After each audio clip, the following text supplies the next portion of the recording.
Good morning, my dear students and faculty members who are watching this video and this channel. Myself, Dr. K.C. Soni, Professor in Geology at Government Lohia PG College, Churu, affiliated to Maharaja Ganga Singh University, Bikaner. In today's lecture series of Animal Taxonomy, I am going to deliver my talk on taxonomy and its significance. प्रिय साथियों और विद्यार्थियों, taxonomy की आज की व्याख्यानमाला की श्रृंखला में एक इंट्रोडक्टरी चैप्टर टैक्सोनॉमी और इसका महत्व क्या है, इस पे मैं आपसे चर्चा करूंगा। टैक्सोनॉमी की डेफिनेशंस क्या है, टैक्सोनॉमी की टाइप्स क्या है और टैक्सोनॉमी का वर्तमान संदर्भ में क्या महत्व है।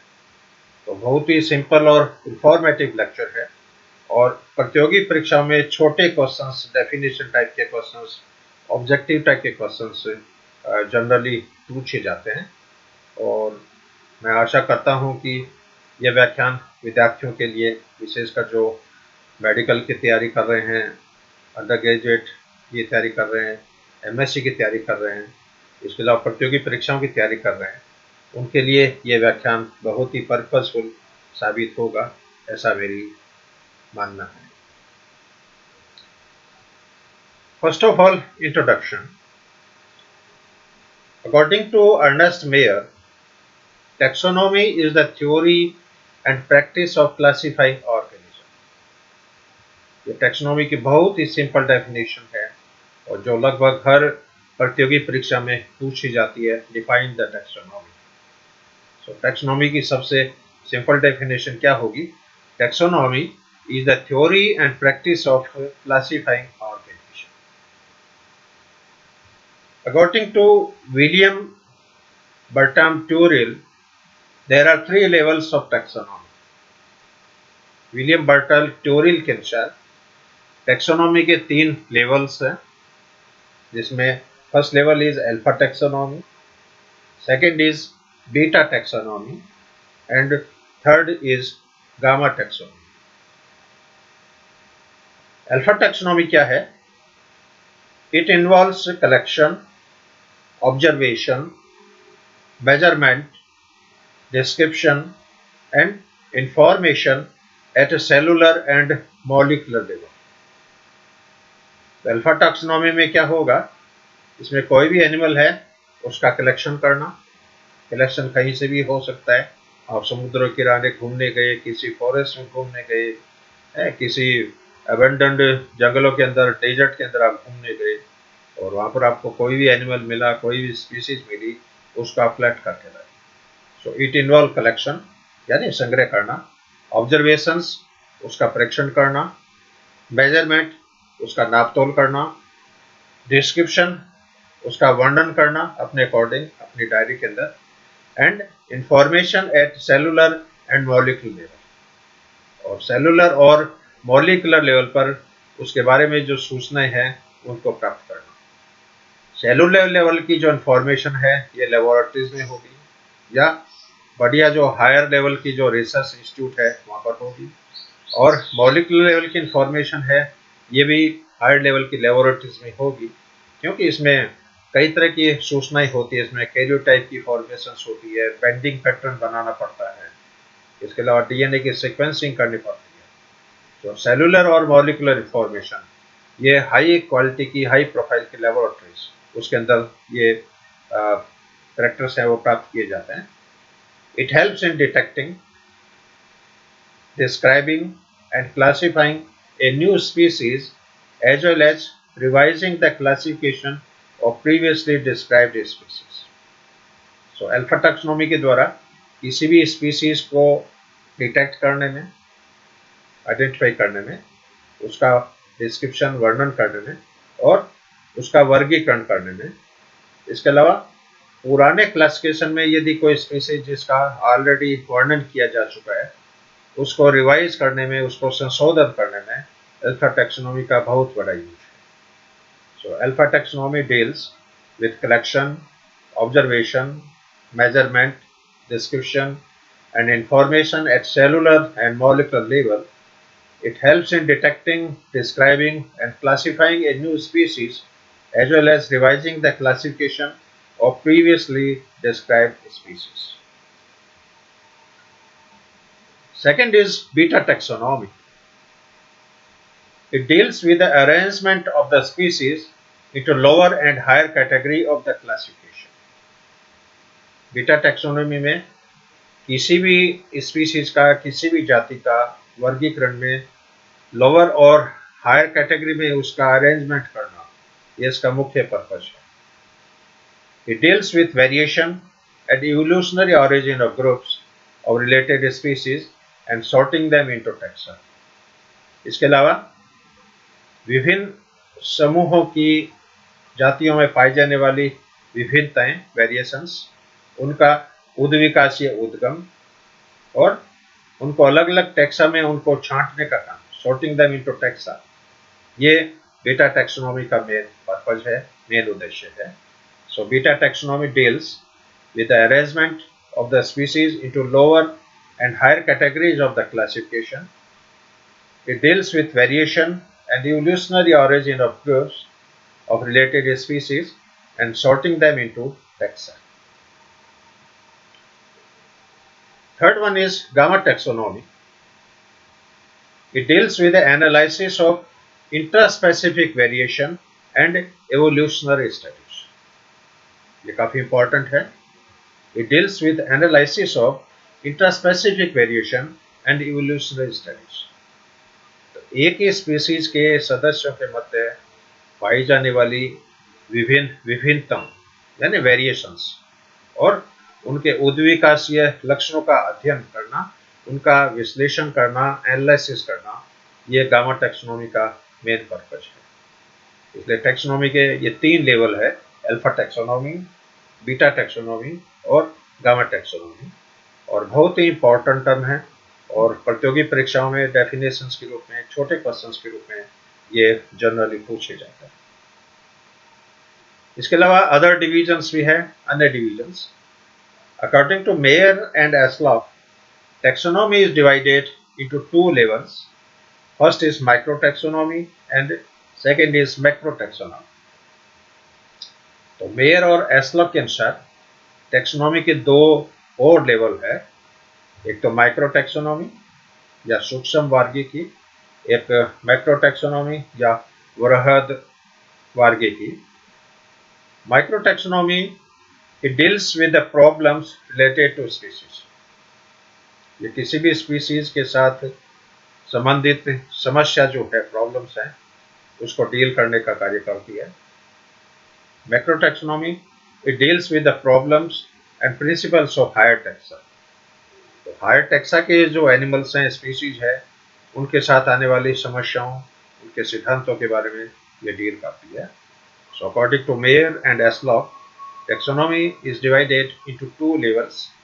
Microtaxonomy, which deals with the problems related to a species, and macrotaxonomy, which deals with the problems and principle of higher taxa.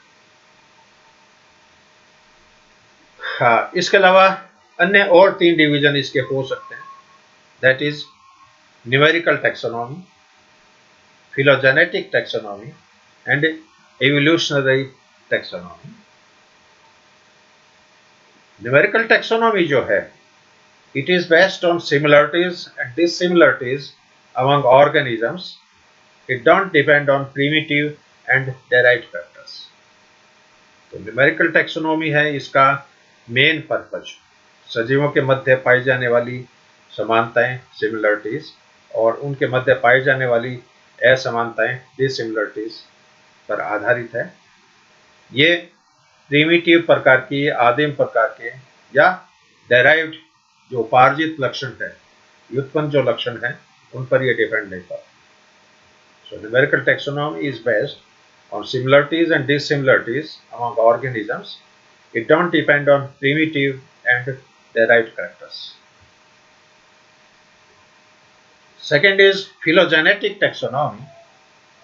It is based on common ancestry, and J. Huxley used the term clade for this. तो phylogenetic taxonomy है, ये पूर्वजों पर आधारित है। It is based on common ancestry, क्योंकि कोई भी सजीव है, कोई भी क्लास है, कोई भी फैमिली है, उनका जो उद्गम है वो किसी एक सामान्य पूर्वज से होता है. So it is based on common ancestry and J Huxley use the term for clad for this. तो जे हक्सले ने इनके लिए क्लैड शब्द का यूज किया है. It depends on the branching point of a phylogenetic tree. तो एक जो जातिवृत्त वृक्ष जो होता है, फिलोजेनिक ट्री जो होता है, उसमें शाखाओं के जो पॉइंट है, ब्रांचिंग पॉइंट है, उसके ऊपर ये डिपेंड करता है. क्योंकि फिलोजेनिक ट्री बनाना ये भी अपने आप में एक साइंस है, और इस पे अलग से एक छोटा मैं वीडियो बनाऊंगा जिसमें फिलोजेनिक ट्री कैसे बनाते हैं, क्लेडोग्राम कैसे बनाते हैं, डेंड्रोग्राम कैसे बनाते हैं, इवोल्यूशनरी ट्री कैसे बनाते हैं, इनका क्या सिग्निफिकेंस है. तो इस पे एक अलग से एक व्याख्यान, छोटे छोटे व्याख्यान में आपसे शीघ्र ही मैं शेयर करूंगा. Third is evolutionary taxonomy. It is based on phylogenetic relationship and overall similarities. तो इवोल्यूशनरी टैक्सोनॉमी में किसी भी सजीवों के मध्य पाए जाने वाले जातिवर्गीय जो संबंध है, फिलोजेनेटिक रिलेशनशिप है, इसके अलावा ओवरऑल समानताएं जो है, सिमिलरिटीज है, उस पर यह मुख्य रूप से आधारित है. Other division based on study के आधार पर और भी इनके क्लासिफिकेशन हो सकते हैं, जैसे क्लासिकल टैक्सोनॉमी या ऑर्थोडॉक्स टैक्सोनॉमी, और नियर टैक्सोनॉमी या एक्सपेरिमेंटल टैक्सोनॉमी. क्लासिकल टैक्सोनॉमी क्या होगा? It is the oldest type which is based on morphology, anatomy, embryology and karyotype. तो क्लासिकल टैक्सोनॉमी है, ये एक्चुअल में टैक्सोनॉमी की पुरानी ब्रांच है, इसलिए इसको ऑर्थोडॉक्स टैक्सोनॉमी के नाम से भी जाना जाता है. और ये मुख्य रूप से उस प्राणी की बाह्य आकारिकी, मॉर्फोलॉजी, उसकी शारीरिकी, एनाटॉमी, उसका भूमीय विज्ञान, एम्ब्रियोलॉजी, और उसके कैरियोटाइप, इन लक्षणों पर यह मुख्य रूप से आधारित है. जबकि नियो टैक्सोनॉमी, जिसको एक्सपेरिमेंटल टैक्सोनॉमी कहते हैं, it is a modern taxonomy which involved biochemical taxonomy and cytotaxonomy. तो टैक्सोनॉमी की ये न्यू ब्रांच है, और ये विज्ञान की जो लेटेस्ट जो शाखाएं हैं उनमें होने वाले विश्लेषण, एनालिसिस पर आधारित है. जैसे बायोकेमिकल टैक्सोनॉमी मुख्य रूप से सजीवों में पाए जाने वाले enzymes, hormones, proteins, nucleic acids, amino acids और शर्करा पर आधारित है. और आजकल जो नया जो क्लासिफिकेशन है उसके अंदर प्रोटीन्स का, न्यूक्लिक एसिड्स का बहुत बड़ा रोल है, क्योंकि रिसेंट जो क्लासिफिकेशन है वो टोटल डीएनए बेस्ड होने जा रहा है और प्रोटीन बेस्ड होने जा रहा है, क्योंकि बाह्य लक्षण है, मॉर्फोलॉजी है, एनाटॉमी है, ये पुरानी टैक्सोनॉमी के फीचर्स हैं. लेकिन अब जो लेटेस्ट जो ब्रांचेज आ रही है, बहुत ज़बरदस्त डेवलपमेंट होने जा रहा है, और उसमें आर्टिफिशियल इंटेलिजेंस का भी आजकल यूज होने लग गया है.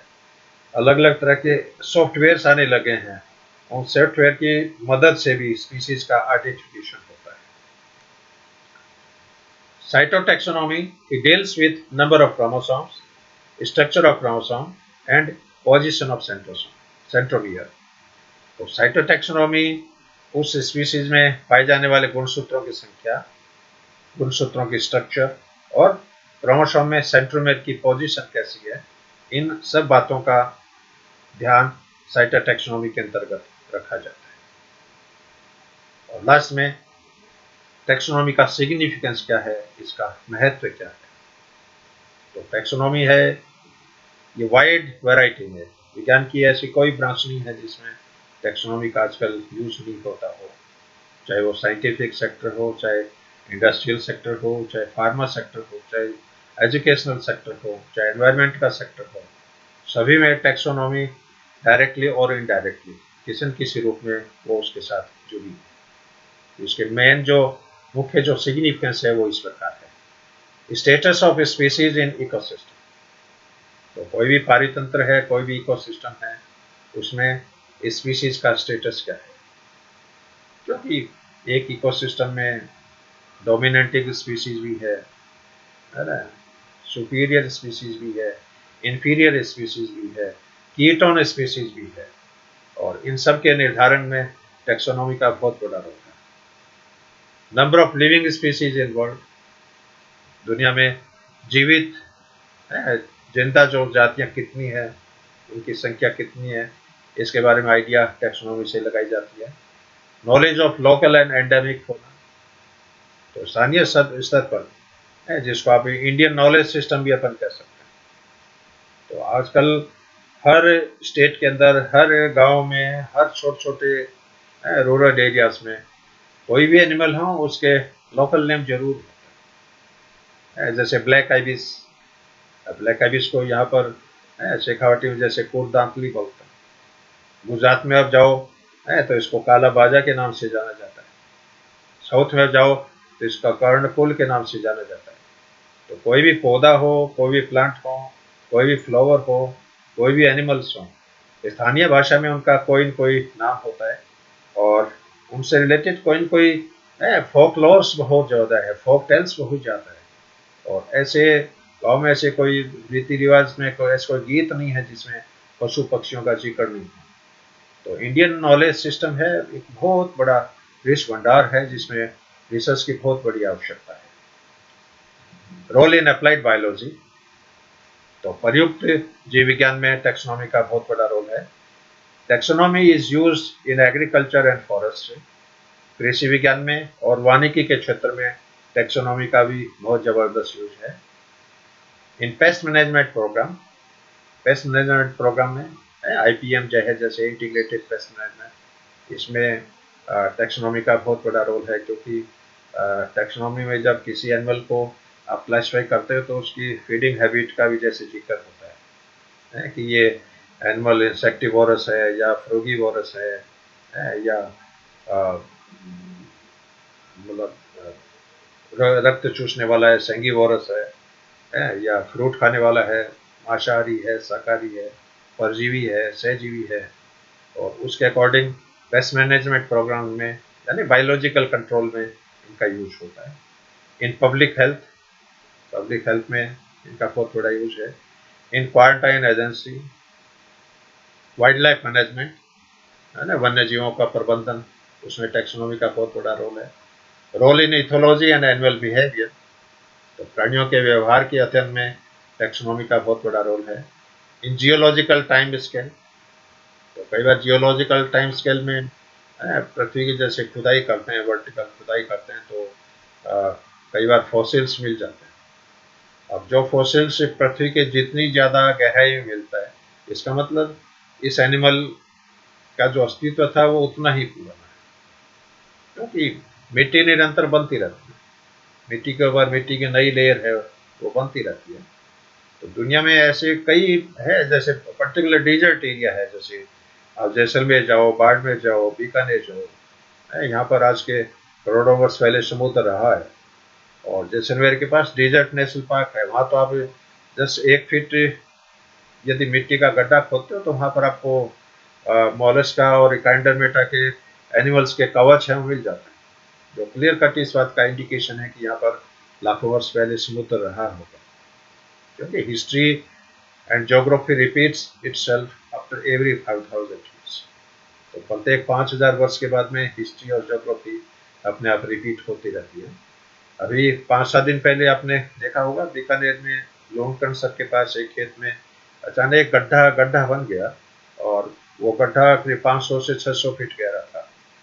अब ये गड्ढा कैसे बना, कोई जमीन में कोई वैक्यूम रहा होगा है या कोई पुराना कच्चा कुआं रहा होगा, और 10-15 दिन बाद में उसके आसपास जगह से फिर पानी की धाराएं निकलने लग गई। इसका मतलब वहाँ पर कोई अंडरग्राउंड नदी का प्रवाह है, सरस्वती नदी का वहाँ पर कोई प्रवाह है।